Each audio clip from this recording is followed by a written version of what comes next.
একজন আদর্শবান স্বামী চেনার অনেকগুলো বৈশিষ্ট্য রয়েছে। তার মধ্যে ৫টি বৈশিষ্ট্য আমি তুলে ধরার চেষ্টা করব। এই ৫টি বৈশিষ্ট্য যদি আপনার স্বামীর মধ্যে থাকে তাহলে বুঝতে পারবেন যে আপনি অবশ্যই একজন ভাগ্যবতী নারী।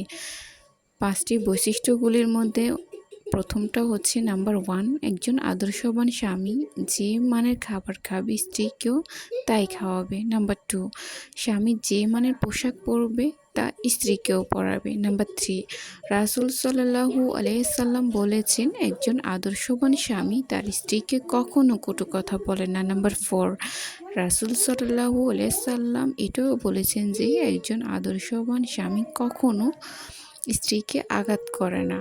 এবং নাম্বার 5, সফরে কিংবা কোথাও বেড়াতে গেলে একজন আদর্শবান স্বামী স্ত্রীকে একা যেতে দেয় না। ভিডিওটি ভালো লাগলে অবশ্যই লাইক, কমেন্ট অ্যান্ড শেয়ার করতে ভুলবেন না। ওকে, আল্লাহ হাফেজ, টাটা।